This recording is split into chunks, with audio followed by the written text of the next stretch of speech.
जब तक इस संसार में नहीं होगा तब तक भगवान को जानने वाला भी नहीं होगा। जैसे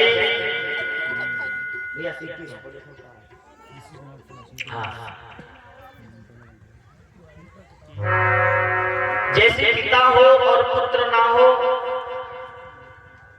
तो फिर पिता की कोई अहमियत नहीं है, क्योंकि उसको पिता करने वाला कोई नहीं है। इसलिए पुत्र का भी महत्व है। भगवान का अगर महत्व है तो भक्त का भी महत्व है संसार में। और ध्यान रखना, जब भक्त और भगवान दोनों की जब पावन चर्चा होती है तब तो और आनंद आता है। अभी आप लोगों ने भगवान श्री राम की पावन चर्चा सुनी, पर आइए मैं थोड़ी देर के लिए भक्त और भगवान दोनों की चर्चा सुन कराऊंगा। प्यारे भाई बहनों, क्योंकि लिखा भी गया है कि जब भक्त नहीं होंगे भगवान कहाँ होगा।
बड़ी प्यारी महिमा है, तो सुनते हैं। देखिए, एक बहुत ही अच्छे राजा हुआ करते थे। अपने भारत में बड़े ही सिद्ध महान राजा हुआ करते थे। सभी लोगों ने जाना, वो है मनु महाराज। मनु महाराज जो थे परमात्मा की प्राप्ति की, और मनु जी ने प्राप्ति कहाँ की? अपने ही यही नैमिषारण्य क्षेत्र में मनु जी ने भगवान की प्राप्ति की। उन्हीं के बेटा हुए उत्तानपाद और प्रियव्रत। उन्हीं उत्तानपाद जो उनके पुत्र हुए, बहुत अच्छे हुए, धर्मज्ञ राजा हुए। पर ध्यान रखना, उन्हीं मनु के ही वंश में उन्हीं का पोता हुआ, जिनका नाम पड़ा ध्रुव जी, जिन्होंने 5 साल की अवस्था में भगवान की प्यारे प्राप्ति की। ध्यान रखना, भगवान आयु देकर के दर्शन नहीं देता। कभी कभी लोग कह देते हैं कि जब बुढ़ापा आएगा तब मैं भक्ति करूंगा। हाँ, जब बुढ़ापा आएगा तब मैं भक्ति करूंगा। नहीं प्यारे, ऐसा नहीं है। भगवान ने बचपन में भी भैया भगवान ने बचपन में भी भगवान ने यानी भक्त को दर्शन दिए। और जब तक हमारा और आपका मन, ध्यान रखना, निर्मल मन जन सो मोहि पावा, मोहि कपट छल छिद्र न भावा। ये भगवान कहते हैं कि हमको निर्मल मन चाहिए।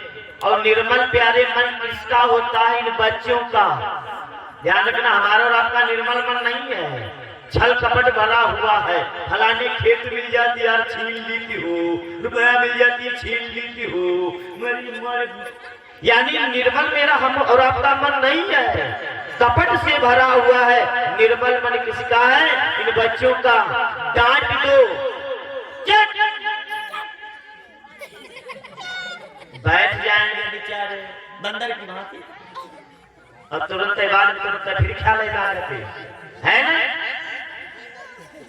ये अपने मन में नहीं ले कि वहां कथा के कहाई सुनेगे ना, डांट देना, अब जाबे ना कर डांट जाबे ना करवा नहीं आता। इनके मन में दोष नहीं है, छल नहीं है, कपट नहीं है। फिर आ जाएंगे, फिर ख्याल लगेंगे तुम्हें। ये है निर्मल मन। ध्यान रखना प्यारे भाई बहनों। और जब तक ये हमारा और आपका निर्मल मन नहीं होगा, तब चाहे हम कुछ भी कर ले। संतों ने भी गाया है कि जब चाहे जितना कर ले, तब चाहे जितना कर ले, लेकिन हरि को नहीं पाएगा। मूढ़े बंदे जब तक खुद ही को ना मिटाएगा कि मैं क्या हूँ, जब तक अपनी खुदी को अहम और जो हमारे अंदर अभिमान भरा है, विद्युता का, पैसे का, ताकत का, ये सब जब प्यारे हम और आप हटा देंगे, तब उस ईश्वर की प्राप्ति होगी। निर्मल मन जन सो मोहि पावा। ये प्यारे, और ये जितने आयु हमारी और आपकी बढ़ती जाती है प्यारे, उतने झंझट हम और आपके जीवन में पड़ता जाता है। जितनी आयु बढ़ेगी, जितनी आयु बढ़ेगी, लड़का कहते बप्पा तुम खाओ परे रहो, तब मनमा उत्साह करी लड़का तो खाते हैं दरुआ जिंदगी भर बनाए न सब बिगाड़ जाए मिटिया मेट। लड़का कहते हैं बप्पा मत करो, तब ये माया है भैया, ये माया हम और आपको नहीं छोड़ती। जिस दिन प्यारे हम और आप ये निर्मल मन बनाए लेंगे बच्चों की तरह, बच्चों को ये पता नहीं है कि पप्पा कहाँ से लाई है, कहाँ से पह गई है, कहाँ से खाई है, इनका कोई टेंशन नहीं। मिल गया तो खा लिए, यानी मिल गया तो पहन लिए, गद्दा मिल गया तो लेते हैं, अन्यथा ये दिल लेती गड़गड़ा के सोइए। हमका तुमका तकिया चाहिए, गद्दा चाहिए, हम तो इस रजैया पे नहीं लेटते हैं, बढ़िया की रजैया लेकर के आओ, तब नींद आए। हे भैया, निर्मल मन से परमात्मा का ध्यान रखना। भगवान आयु देकर के दर्शन नहीं देता, ना जाने ऐसा कौन सा भाव, पर भाव हमारा कब, जब निर्मल मन होगा। आइए उन्हीं गुरु जी के चरित्र को थोड़ा सा श्रवण कराते हैं। देखिए राजा उत्तानपाद ने प्यारे भाई बहनों क्या किया, 2 विवाह कर लिए जीवन में, 2 विवाह। राजा उत्तानपाद ने जब 2 विवाह किए, बड़ी वाली रानी जो थी वो सुनीति, और जो छोटी वाली रानी थी वो थी सूरज। राजा उत्तानपाद ने विवाह तो कर लिए, दोनों रानियों के साथ में समय व्यतीत करने लगे। ध्यान रखना, समय व्यतीत करते रहे, पर बहुत समय हो गया।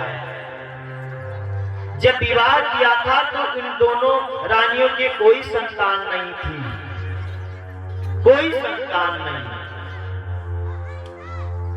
पर ज्यादा राजा उत्तानपाद समय व्यतीत करते थे रानी सूरज के साथ। जो छोटी वाली रानी है ना, वो नई छोटी रानी, उसके साथ में समय ज्यादा व्यतीत करते थे।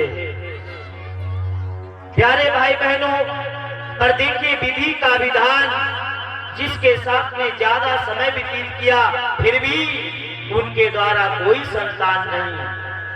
पर महारानी सुनीत जो थी वो बहुत अच्छी रानी थी, उनके द्वारा एक बेटे की उत्पत्ति हुई। संतों ने नामकरण कराए दिया ध्रुव जी। पर ध्यान रखना प्यारे भाई बहनों, माता सुनीत जो थी वो सत्संग किया करती थी, भगवान की पूजा पाठ किया करती थी। ध्यान रखना बहनों, प्यारे भाई बहनों, भगवान से अपने को जोड़ना जरूरी है। ज्यादा ना तो सुबह और शाम प्यारे धन्यवाद देना उस ईश्वर को जरूरी है। 10 रुपया आप हमका देते हो तो कहे भैया धन्यवाद, 10 रुपया देते नहीं शुक्रिया लगाए जो बैठ शुक्रिया लगवाते, ए भैया शुक्रिया लगवाते, 10 रुपया देते हैं तो उसका धन्यवाद देते हैं। क्या इतना बड़ा भगवान ने शरीर दिया हम और आपको, कभी धन्यवाद दिया? नहीं दिया होगा, क्योंकि इतना बढ़िया शरीर उसने दिया है। जिंदगी एक किराए का घर है, एक न एक दिन बदलना पड़ेगा। ये जिंदगी किराए का घर है, इसका भी किराया देना होगा। और किराया क्या है यही तो जानना है कि इसका भी किराया देना होगा। प्यारे, सत्संग करना जरूरी है, इसलिए सत्संग से लाभ मिलता है, पर सत्संग से प्यारे भाई बहनों कोई मतलब नहीं है, बड़ा कष्ट होता है कभी कभी। तो आइए क्या हुआ, माता सुनीत जो थी जाती थी अपने बच्चे को लेकर के गोद में, बाबाओं के पास में बैठती थी, कथा सुनती थी। एक समय की बात, बाबा कथा सुना रहे थे, माता सुनीत बैठी हुई कथा सुन रही थी। सुनते सुनते आखिर माता सुनीत की आंखों में आंसू आ गए। और जैसे प्यारे माता सुनीत की आंखों में आंसू आए, बैठी रो रही थी, तो बाबा ने कहा, ए बिटिया तुम रोज आती थी, प्यार से कथा सुनती थी, पर आज तुम रो रही हो, क्या हो गया? माता सुनीत बोली, बाबा रो क्या रही हूँ, एक बात हमें याद आई गई। कहा कौन सी? तो कहा बात ये याद आई गई बाबा, हमारे उधर तो संतान है, भगवान ने हमारी गोदी भर दी, पर हमारी वो जो सवत है ना, छोटी बहन मेरी सवत, 4-5 साल हो गए महाराज, उसके इधर कोई बच्चा नहीं हुआ। तो हम यही सोच रही थी कि भगवान ने हमारी गोदी भर दी और मेरी बहन की नाई भरी। बाबा कहने लगे, वाह बिटिया, दुनिया अपने चक्कर में है, दुनिया अपना ही बनाती है, दूसरे का बिगाड़ती है दुनिया, है अपना बनाती है। और तुम, अरे तुम उसके लिए सोच रही हो बेटा जिसने तुम्हारे सुख को छीन लिया, तुम्हारे सुख को छीन लिया।